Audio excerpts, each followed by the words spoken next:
বাচ্চু ভাই বলছিলেন যে ফরিদি ভাই অ্যাজমা ছিল, ফরিদি ভাই ওই পরিমাণ অ্যাজমা নিয়ে কীভাবে একটার পর একটা সিগারেট খেতেন ওরকম চেন স্মোকারের মতো, এটা একটা বিস্ময়কর ব্যাপার। আমার মার অ্যাজমা ছিল, আমার মা সিগারেটের গন্ধ সহ্য করতে পারতেন না। এবার ফরিদি ভাই কী করলেন, আমার মার সামনে বসে বললেন, খালাম্মা একটা সিগারেট খাই। বললো যে হাইব ভাই, হাইব ভাই, হাইব ভাই নামে গেছে, হাবিব ভাই হাইব, হাইব মানে পাইপ। তাহলে শোন, 20 টাকা কেন নিলাম জানিস? কেন? যাতে ফেরত না দিতে হয়। মানে শোন, 20 টাকা 10 টাকা নিলে কে কি বলবে ফেরত দে? এই জন্য কারো কাছ থেকে কখনো 20 টাকার বেশি ধার নিবি না। তো ফরিদি একদিন বলছে যে বাচ্চু ভাই আমাকে কি বলে যে হাবিব ভাই পাইপ বেয়ে নেমে গেছে আপনার বাসা থেকে, এটা কি হবে? আমি জানি এটা হয় নাকি? বল না, ধরেন না হাবিব ভাই পাইপ বেয়ে নেমে গেছে, এইটা কিভাবে একজন নোয়াখাইলা বলবে? তো আমি বললাম যে আমি জানি না। বললো যে হাইব ভাই, হাইব ভাই, হাইব ভাই নামে গেছে, হাবিব ভাই হাইব, হাইব মানে পাইপ, হাইব বেয়ে নেমে গেছে। এটা হচ্ছে ফরিদি তাৎক্ষণিক, মামা মনে থাকার কথা, তাই না? আচ্ছা, আরেকটি হচ্ছে খুব ইন্টারেস্টিং, সেটা হচ্ছে যে আমাকে নিয়ে খুবই একটা ব্ল্যাক হিউমার তারপরে করতে হয়। সেটা হচ্ছে যে আমাদের পাড়া পল্টনে, আপনারা জানেন পল্টনে 3 জন বাচ্চু, ঠিক আছে? একজন হচ্ছে সাদা বাচ্চু।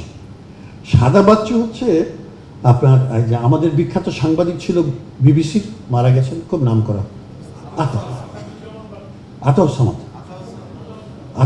আতাউস সামাদের ছোট ভাই বাচ্চু, আমার 1 বছরের সিনিয়র, সাদা বাচ্চু। আমি যেহেতু যুদ্ধ করেছি, কমান্ডার ছিলাম, তো আমার নাম কমান্ডার বাচ্চু।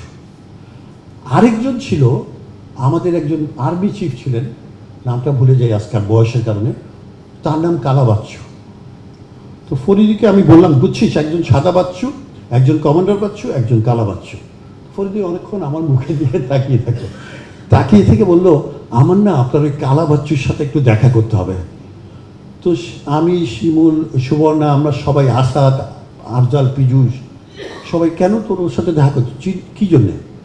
বলো না, বাচ্চু ভাইয়ের সাথে চাইতে কালো কোনো লোক বাংলাদেশে আছে, এটা আমাকে দেখতে হবে। এটা হচ্ছে হুমায়ুন ফরিদি।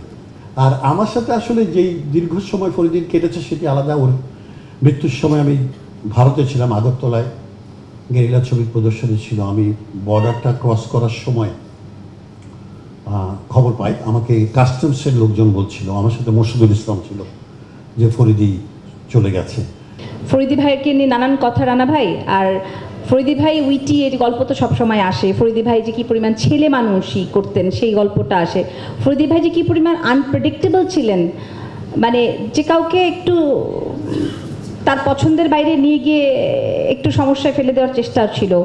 বাচ্চু ভাই বলছিলেন যে ফরিদি ভাই অ্যাজমা ছিল, ফরিদি ভাই ওই পরিমাণ অ্যাজমা নিয়ে কীভাবে একটার পর একটা সিগারেট খেতেন ওরকম চেন স্মোকারের মতো, এটা একটা বিস্ময়কর ব্যাপার। আমার মার অ্যাজমা ছিল, আমার মা সিগারেটের গন্ধ সহ্য করতে পারতেন না। এবার ফরিদি ভাই কী করলেন, আমার মার সামনে বসে বললেন, খালাম্মা একটা সিগারেট খাই। মানে আমার মার ভয়ে আমার বাবা রাস্তায় গিয়ে সিগারেট খেত।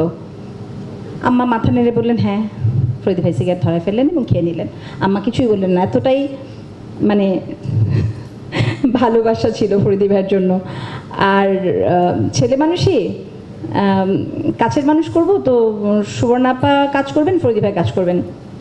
এবার শিল্পী সম্মানে নিয়ে কথা হচ্ছে। এখন কথা হচ্ছে যে সুবর্ণার থেকে 1 টাকা হলেও তুই আমাকে বেশি দিবে, বাকিটা আমি জানি না, তুই ঠিক কর, 1 টাকা হলেও বেশি দিতে হবে। মানে এই হচ্ছে ফরিদি ভাইয়ের মজাটা। ওয়ালটন ফ্রিজ কিনে অনেকের মতো আপনিও হয়ে যেতে পারেন মিলেনিয়াল, সেরা পণ্যের সেরা অফার। সেই টেলিভিশনে দেখার সেই মানুষটি, কিন্তু সেখানে সিরাজ তালুকদার দাঁড়িয়ে আছে, কপালে তারপরে মাথায় টুপি আছে, এরকম লোকটি পান খাওয়া, কিন্তু এখানে লম্বা একটা চুল, তামাটে চেহারা, নীল 80-20 এরকম ঢিলা একটা শার্ট, ঢিলা একটা প্যান্ট, আর ওই যে আমাদের বাটার আঙ্গুলওয়ালা যে স্যান্ডেল খুব জনপ্রিয় চুলে সেটা ক্ষয়ে যাওয়া, এরকম একটা মানুষ, দুদিকে হাতটা ঝোলানো, এসে বসতেন, আর একটু পরপর হাতটা পড়তেন, আর আরেক হাতে সিগারেট, এক হাতে সিগারেট আরেক হাত দিয়ে চলতেন।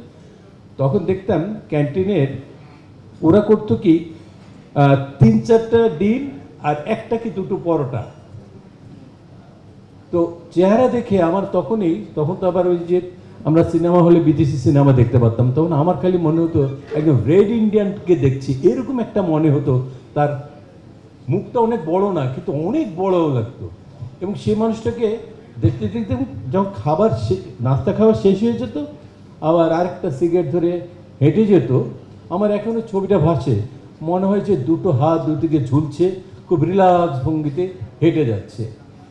যেটা যতদিন আমি ঢাকা থিয়েটারে ছিলাম, কাজ করেছি, জাহাঙ্গীরনগরে ওনাকে যে কাজ করেছি, কখনোই ওনার শরীরকে কখনো টেন্স দেখিনি। সবসময় কিন্তু এইরকম একটা ঢিলে ঢালে সেই মানুষটি। তো ওনাকে দিয়ে একবার জাহাঙ্গীরনগরে আমাদের থিয়েটারে একটা ওয়ার্কশপ করিয়েছিলাম। সেই সময় 2 দিন ওখানে ছিলেন। তো একদিন ওই রাস্তা দিয়ে হাঁটছি, হয়তো আমাকে এই 20টা টাকা দিত, দিয়েছি। দিয়ে সাথে আরেকজন ছিল কর্মী, যা সিগারেট নিয়ে আয়। তাহলে শোন, 20 টাকা কেন নিলাম জানিস? কেন? যাতে ফেরত না দিতে হয়। মানে শোন, 20 টাকা 10 টাকা নিলে কে কি বলবে ফেরত দে, এই জন্য কারো কাছ থেকে কখনো 20 টাকার বেশি ধার নিবি না। তো এই যখনই টাকা পয়সা ধার দেওয়ার কথা মনে হয়, এইটা স্মরণে আসে।